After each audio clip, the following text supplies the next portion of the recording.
Olá, meus alunos, tudo bem com vocês? Saudades dos nossos alunos presenciais. Hoje a gente vai falar um pouquinho sobre técnicas de pesquisa, dando andamento à nossa disciplina de metodologias da pesquisa. A gente trabalhou durante essas aulas à distância, nós trabalhamos um pouco os métodos, né? Então a gente trabalhou um pouco do método dialético, método dedutivo, etnológico, todos os métodos a gente trabalhou um pouco e agora a gente vai entrar mais na questão prática mesmo. Vamos trabalhar um pouquinho sobre técnicas de pesquisa. Então, nessa e na próxima aula, nós vamos trabalhar as técnicas de pesquisa. O que é uma técnica de pesquisa, antes de mais nada? A técnica de pesquisa ela é um conjunto de preceitos, processos que a ciência ou a arte utiliza para dar base para os seus estudos, para os seus resultados.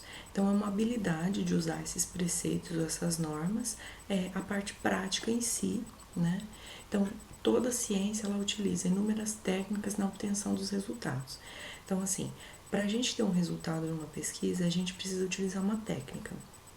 Essa técnica é a parte prática. Como que a gente vai fazer a pesquisa, como que a gente vai chegar nos nossos resultados. Então, agora a gente vai entrar na parte mais prática mesmo, como eu falei. Então, a gente vai estudar algumas técnicas de pesquisa. Gostaria de deixar claro que, assim, a gente vai esgotar todas as técnicas de pesquisa? Não. Por quê? A gente tem muitas coisas para trabalhar ao longo de toda a disciplina e a gente não vai conseguir esgotar todas as técnicas de pesquisa. Nós vamos falar um pouquinho sobre as principais.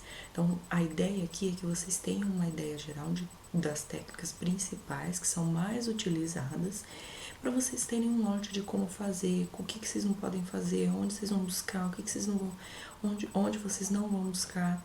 Então, essa é a ideia dessa parte inicial do nosso segundo bimestre, tá? Então, vamos iniciar falando de algumas técnicas.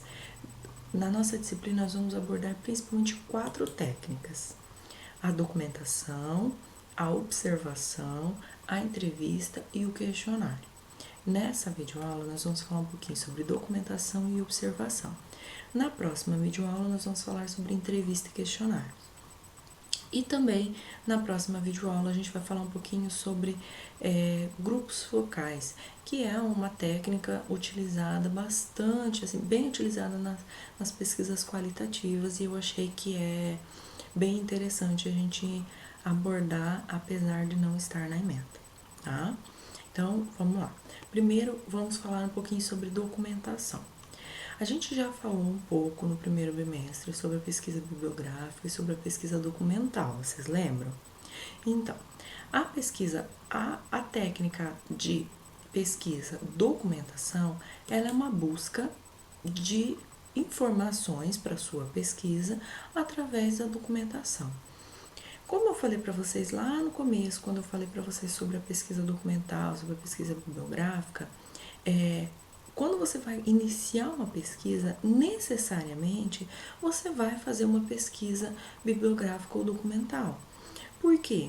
Elas servem de base, a documentação, ela serve de base para você formular o seu problema, para você formular suas hipóteses. Então, com base em uma pesquisa prévia, em um conhecimento prévio, você vai formular suas hipóteses, você vai formular o seu problema. Então, por isso que eu falo para vocês que a primeira coisa, quando vocês vão definir um tema, quando vocês vão dizer assim, eu quero definir meu tema, eu quero começar a fazer meu TCC. Primeira coisa é definir um tema, dizer assim, olha, é isso que eu quero. Aí vocês lembram que a gente falou sobre como definir o tema, né? Que não pode ser uma coisa que você não tem afinidade, que tem que ser uma coisa que chame atenção, todas essas questões, vocês lembram, né? Então, quando você vai definir o tema, a primeira coisa que você vai fazer é procurar material sobre aquilo. Para quê? Para que você não proponha uma pesquisa que já está esgotado, que já tem muita gente que fez, que já que não tem mais o que você pesquisar. Então, primeira coisa, você vai definir o tema, você vai fazer uma pesquisa de documentação. E essa documentação, ela pode ser tanto a pesquisa documental como a pesquisa bibliográfica. É importante destacar outra questão. Alguns autores separam de forma diferente. O livro, o material que está na ementa de vocês, que está no plano político-pedagógico do curso de vocês, ele utiliza uma separação, que é o livro do Marconi Lakatos. Ele utiliza uma separação da seguinte forma: ele separa a técnica de coleta de dados documental, ele separa em documentação direta e documentação indireta. Na documentação indireta, ele inclui a pesquisa documental e a pesquisa bibliográfica. E aí, dentro desse universo da pesquisa documental, ele separa a pesquisa documental como fontes primárias e a pesquisa bibliográfica como fontes secundárias. Por quê? No entendimento do autor, a pesquisa documental, os dados não são tratados. Você vai fazer uma análise dos dados, você vai pegar documentos brutos lá onde você encontrar, nas suas fontes, e você vai analisar e você vai ver o que cabe no seu trabalho, o que não cabe, e vai incluir, e vai fazer uma análise desse trabalho. E ele entende que a pesquisa bibliográfica já não, que são documentos documentos, assim, meios audiovisuais, enfim, que estão disponíveis e que você pode fazer uma transcrição direta disso, você não precisa fazer uma análise. Então, assim, como deixar bem claro, essa divisão é uma divisão feita pelos autores. Essa questão de o que é primário, o que é secundária na pesquisa documental, tem várias versões diferentes. Se a gente pegar outros autores, talvez a gente encontre versões diferentes disso, tá? Mas aqui a gente vai seguir o material do plano político-pedagógico de vocês, tá? Então, vamos lá. Então, o que é uma pesquisa documental baseada em fontes primárias? São documentos que estão disponíveis, por exemplo, em arquivos públicos. Então, estão disponíveis lá leis, decretos, relatórios públicos, são documentos que são arquivos públicos, estão lá disponíveis para todas as pessoas. Essa é uma das fontes. Aí tem outra fonte que são os arquivos particulares. O que seriam isso? São os arquivos das empresas, são os arquivos pessoais, por exemplo, a pessoa pode ter diários, fotografias, arquivos pessoais dela que podem ser utilizados na pesquisa. Ah, professora, mas eu posso usar isso numa pesquisa? Pode. Pode, porque é uma fonte de dados. Então, assim, por exemplo, você pode utilizar um diário como uma fonte de dados para sua pesquisa. Isso é mais comum, claro, na área da administração e da contábeis, talvez a gente não vai usar tanto isso. Né? Mas a gente vai usar muitos arquivos das empresas, arquivos particulares das empresas. Então, a gente utiliza mais essa parte de arquivos particulares na parte de documentos da empresa, que são documentos que a empresa não divulga, que estão lá disponíveis na empresa, mas eles não divulgam. E aí a gente tem um outro tipo de fonte que são as fontes estatísticas. O que são essas fontes estatísticas? Vocês já ouviram falar de pesquisas do IBGE, pesquisas de outras entidades que fazem pesquisas, por exemplo, tem a PNAD, tem várias pesquisas que são censitárias ou até pesquisas de opinião e que estão lá disponíveis, são fontes estatísticas. Então, essas fontes estatísticas vocês podem utilizar no trabalho de vocês. Vocês vão encontrar muitos trabalhos, principalmente relacionados à área da economia, que utilizam essas fontes de dados, né? Que a gente diz que são fontes, assim, que é um grande número de dados e que você vai ter que fazer um tratamento. O que acontece? Às vezes, vocês vão pegar um trabalho por exemplo, da área da economia. E aí ele vai dizer assim, o trabalho baseou-se em uma pesquisa documental utilizando fontes secundárias, utilizando a base de dados do IBGE. Por que isso acontece? Por conta daquela divergência que eu falei para vocês, que alguns preferem trabalhar a pesquisa documental com dados secundários, as fontes estatísticas são consideradas secundárias, e outros autores trabalham com fontes primárias. Em geral, a gente vê fontes estatísticas como dados secundários, tá? Mas mais para frente eu vou falar um pouquinho sobre essa diferença na pesquisa de campo, tá? Porque em geral a gente na pesquisa científica a gente diz que as fontes secundárias, as fontes primárias são aquelas que você vai a campo e você faz a pesquisa. Mas na documentação, na técnica documentação, ela tem essa divergência, ela tem essa diferença de classificação, tá? Quais são os principais tipos de documentos, então, que utiliza-se na pesquisa documental? Documentos escritos, como eu falei, leis, decretos, relatórios, essas fontes estatísticas. E aí tem alguns outros tipos que às vezes a gente fala assim, mas isso não é uma técnica, uma fonte documental, mas é. Por exemplo, a iconografia. O que é iconografia? São todas as imagens, figuras. Isso aqui é muito utilizado, principalmente na área da antropologia, da história. Vocês lembram lá nos livros de história de vocês que a gente sempre via aquelas fotos dos desenhos nas cavernas, né? Então, as figuras, as imagens, elas são fontes de dados. Elas são fontes de informação. Então, elas são fontes de documentação para uma pesquisa científica, tá? Fotografias. Então, às vezes a gente vai encontrar trabalhos que têm análises com fotografias. Elas são uma fonte importante de dados. Objetos. Então, por exemplo, vestuário. O vestuário, às vezes a gente encontra pesquisas que analisam características do vestuário de determinada comunidade. Então, o vestuário ele não era só uma característica de nobreza ou uma característica de status. Tinha outras características de crenças, de costumes, que são analisados em algumas pesquisas científicas. O próprio folclore. O folclore ele é importante porque através da análise do folclore a gente consegue fazer uma análise das características de determinada população, das características culturais daquela população. Então, vocês podem ver que são diversos os tipos de documentação que a gente pode utilizar. A pesquisa bibliográfica, ela é o segundo tipo dentro da documentação indireta, que é aqui condensa fontes secundárias dentro da pesquisa documental, e ela é baseada em documentos como imprensa crítica, programas de TV, revistas, jornais de imprensa crítica, meios audiovisuais, né, e documentos escritos como artigos, essas questões. O que acontece com a imprensa crítica, os meios audiovisuais? Antes de você utilizar, eles requerem um cuidado a mais.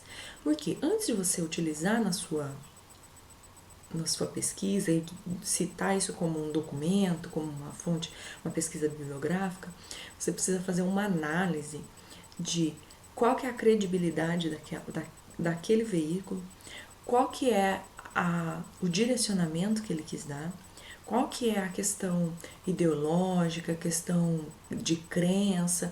Tudo isso você precisa fazer uma análise para você não cometer vamos dizer assim, uma gafe de você citar uma coisa que está dizendo uma coisa, mas quer dizer outra. Então é importante fazer essa análise, ter esse olhar crítico antes de fazer uma citação ou usar isso como uma fonte de pesquisa, ok? Então, essa que a gente trabalhou foi a documentação indireta. Agora a gente tem a documentação direta. O que é essa documentação direta? A documentação direta é aquilo é os documentos oriundos de uma pesquisa.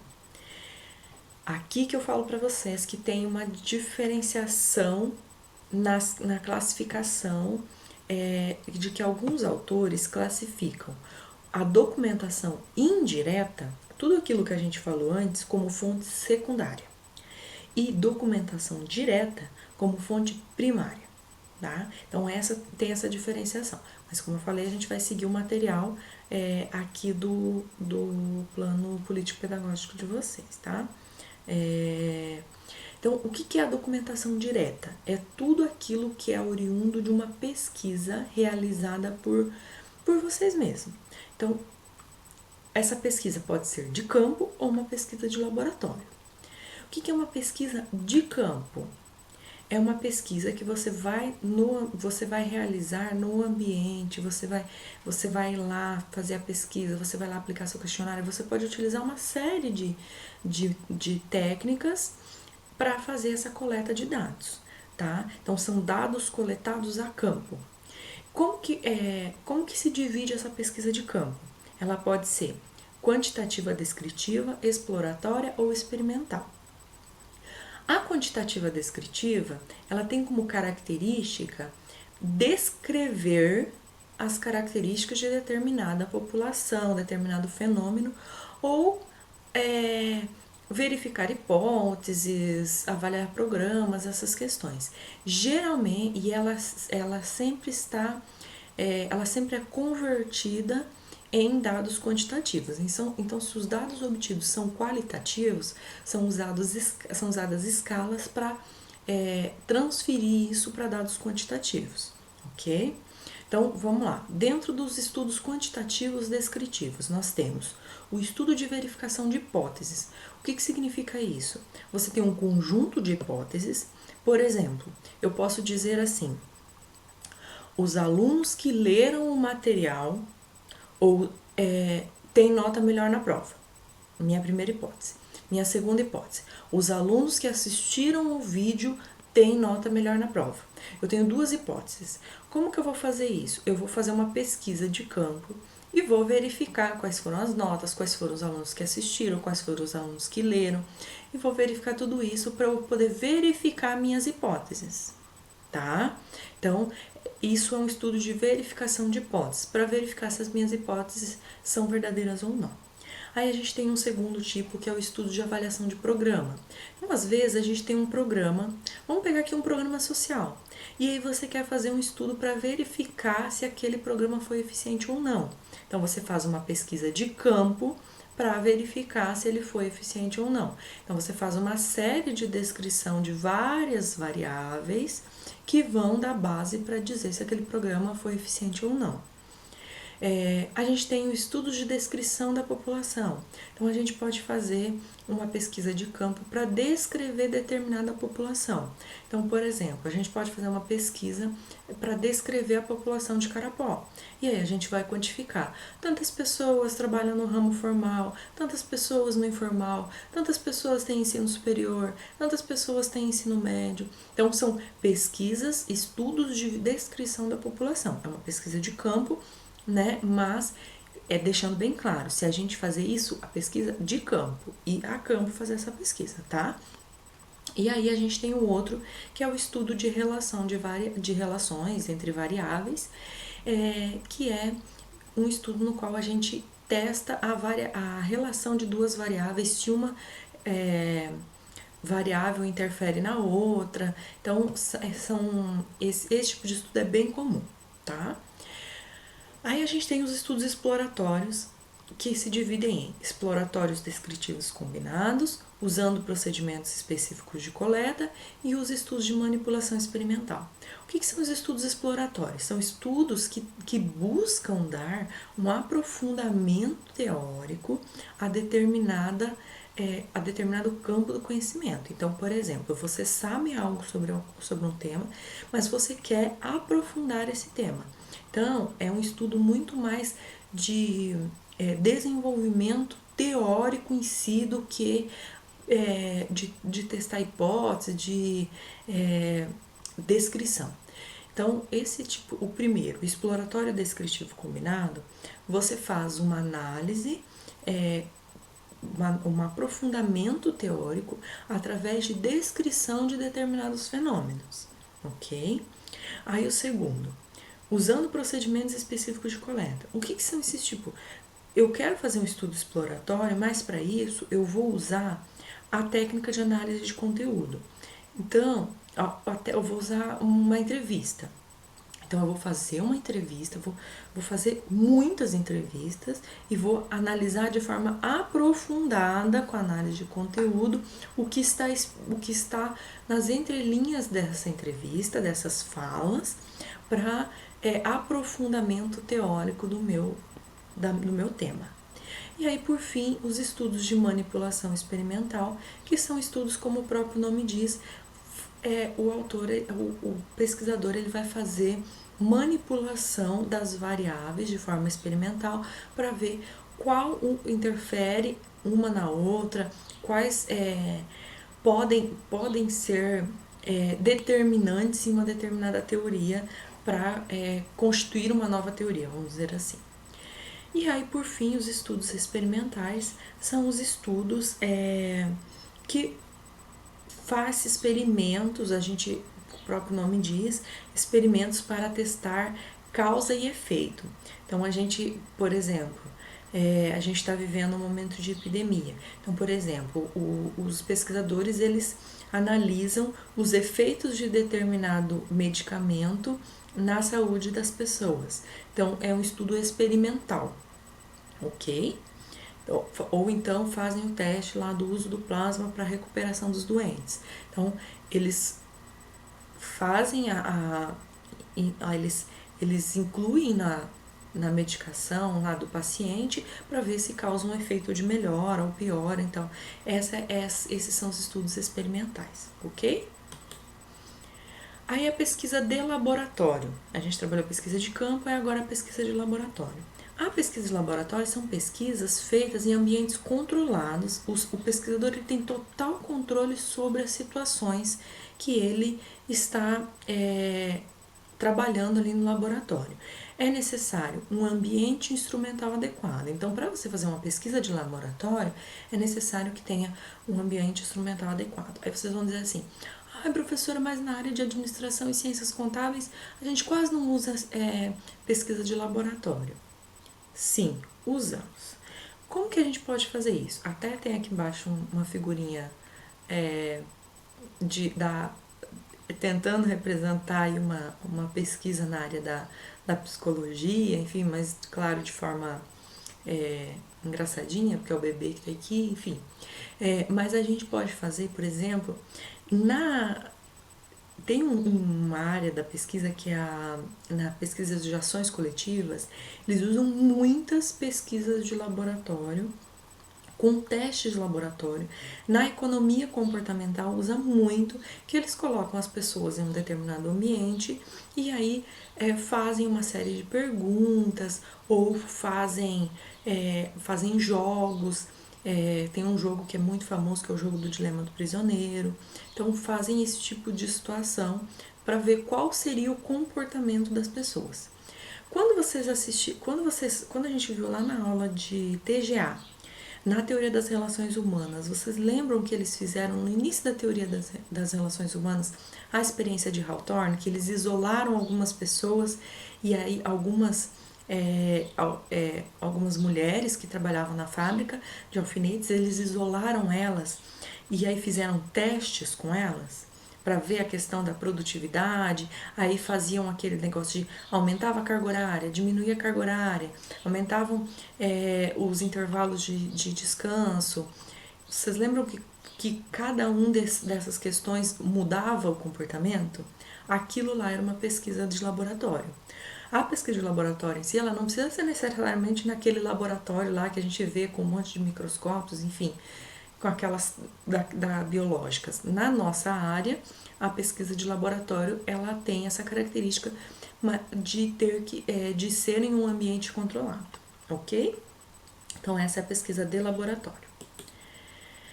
Muito bem, falamos sobre documentação. Agora a gente vai para a segunda técnica, que é a observação. A observação, ela é uma técnica que ajuda o pesquisador a identificar e obter algumas provas a respeito de objetivos que talvez a pessoa que está lá fazendo, que está lá, a pessoa que está lá vivendo na realidade, ela não tem consciência. Então você consegue identificar alguns comportamentos que as pessoas não têm consciência. Então essa é uma grande vantagem da observação. Então a observação, ela é uma técnica que exige que o pesquisador ele tenha contato direto com a realidade. Por quê? Porque o pesquisador ele vai ter que ir lá no ambiente para observar a realidade, como que as pessoas se comportam, e isso exige dele um contato direto com a realidade. Ela precisa ser planejada e registrada sistematicamente. Eu vou utilizar a técnica de observação. Então eu vou ir lá na empresa, vou sentar lá e vou ficar olhando o que eles fazem, e aí depois eu vou escrever no meu trabalho. Não, não é isso. Você precisa fazer um planejamento. O que você vai observar, por que você vai observar, quais são os comportamentos que são importantes registrar, e tudo que acontece você vai registrar em um documento, que isso vai ser utilizado depois para fazer a sua análise. Por quê? Porque ela precisa estar sujeita a verificações e controles sobre a validade. Então, por isso que eu falo, você precisa anotar tudo isso, você precisa fazer um planejamento para que se alguém for conferir, se alguém for fazer uma análise da validade, esse processo seja validado, ok? Então, quais são os tipos de observação? Observação é só ir lá e observar e acabou. Não, tem vários tipos. Nós temos a observação de acordo com os meios utilizados. Uma observação assistemática. O que significa isso? Ela é uma observação não estruturada, informal, simples, ocasional e acidental. O que significa? Tudo esse monte de palavrinha. Eu estou lá em determinado lugar e aconteceu alguma situação, eu observei tal comportamento. Então, ela é realizada sem planejamento e sem controle previamente elaborados, que surgem assim de forma imprevista. Então, você não fez um planejamento antes, e aí você chegou lá e aconteceu determinada situação, e aí você resolveu que isso é importante, e você vai registrar isso e você vai usar isso nos seus dados. Então, é uma observação assistemática. Aí a gente tem contrária, a observação sistemática, que é a estruturada, planejada, controlada. Então, você vai fazer em condições controladas para responder propósitos previamente definidos. Quando eu falei para vocês da pesquisa de laboratório lá das meninas lá da pesquisa de Hawthorne, quando eles colocaram as pessoas em um ambiente controlado, eles já foram lá dizendo, eu quero ver se eu liberar elas meia hora mais cedo para ir embora, se vai ter mudança na produtividade. E aí, eles identificaram, por exemplo, aqueles grupinhos informais, que elas começaram a criar normas sociais informais lá dentro, que elas começaram a criar grupos de amizade. Tudo isso foi identificado através do quê? Da observação. Aí, tem duas situações. Primeiro, a observação sistemática. Eles acabaram observando lá questões que eles não esperavam observar. Porque, inicialmente, a pesquisa era a influência da iluminação na produtividade do trabalho. E aí eles perceberam, ou eles identificaram outras coisas. Eles observaram a questão dos grupos informais. Então, aconteceu ali uma observação sistemática, porque foi alguma coisa que não estava prevista, mas aconteceu e eles registraram, ok?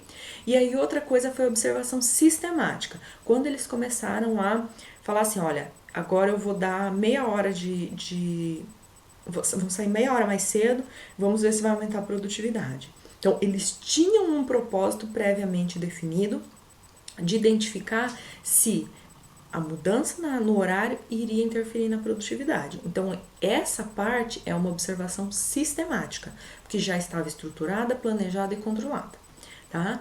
Esse tipo de pesquisa requer planejamento e operações específicas para o seu desenvolvimento. Por quê? Você precisa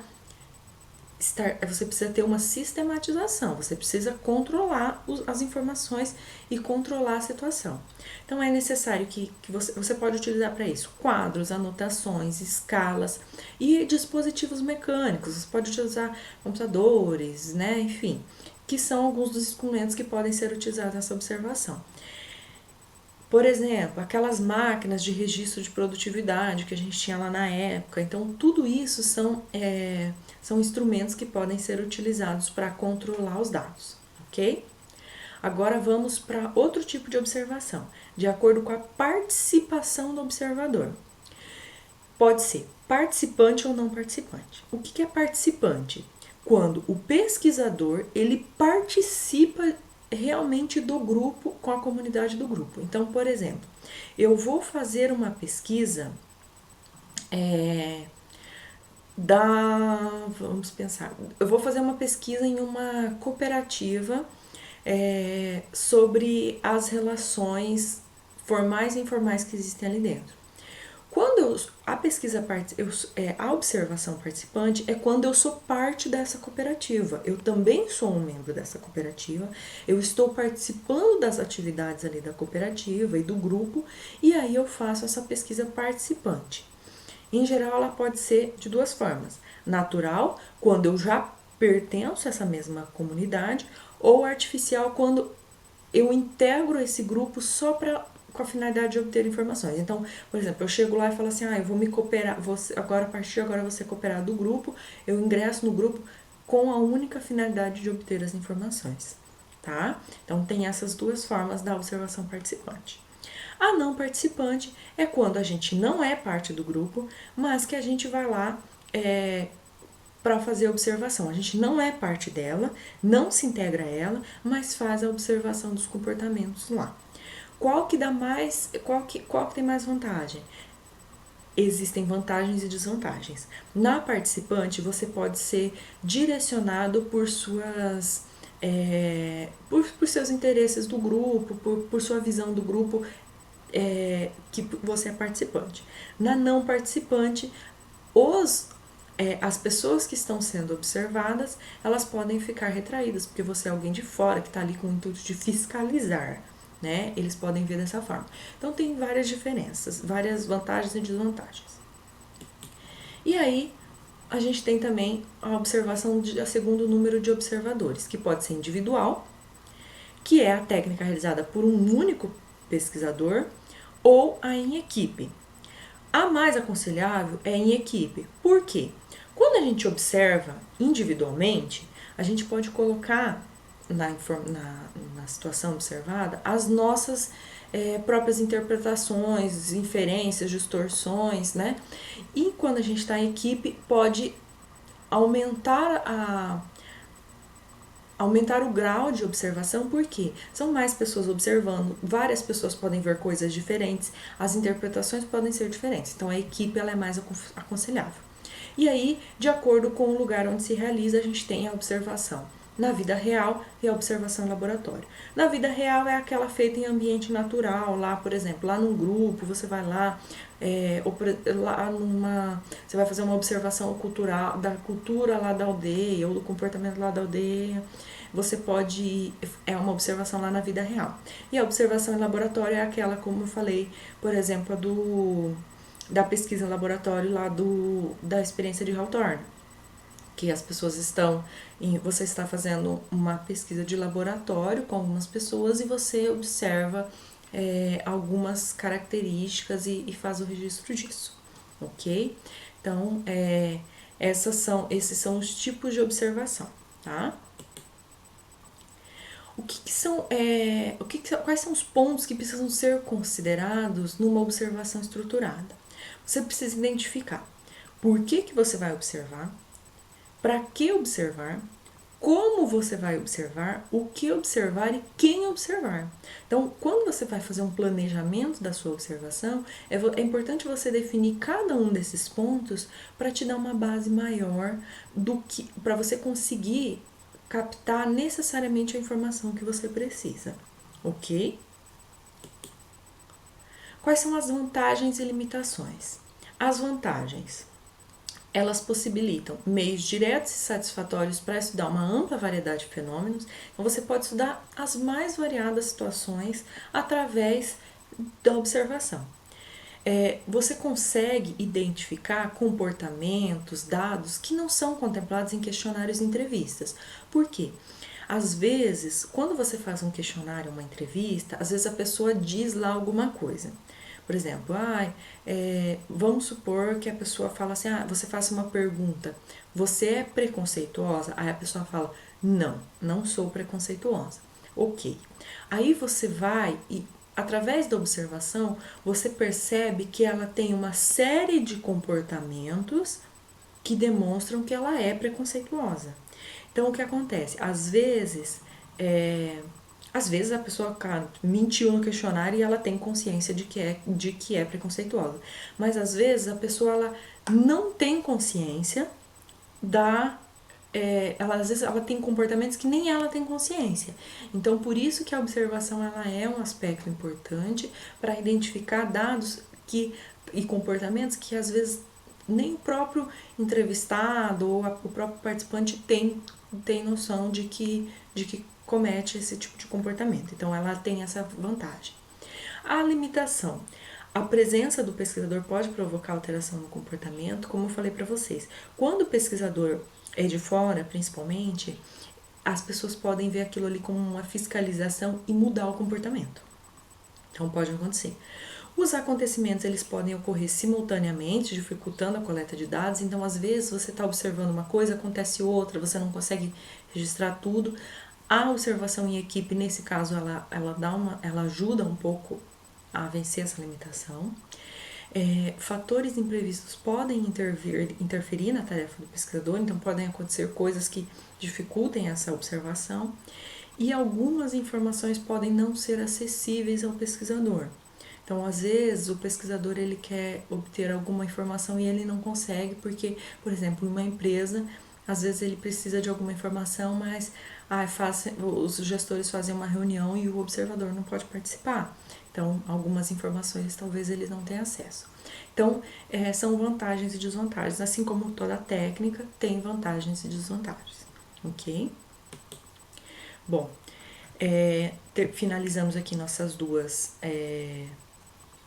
técnicas e aí na próxima aula a gente vai trabalhar mais duas, vamos trabalhar 3 na verdade, porque eu vou incluir grupos focais.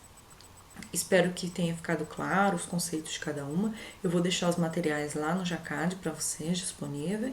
Então, leiam os materiais, assistam a videoaula, tá? Porque mais pra frente a gente vai utilizar esse material em uma atividade avaliativa. Desejo a todos bons estudos, um abraço.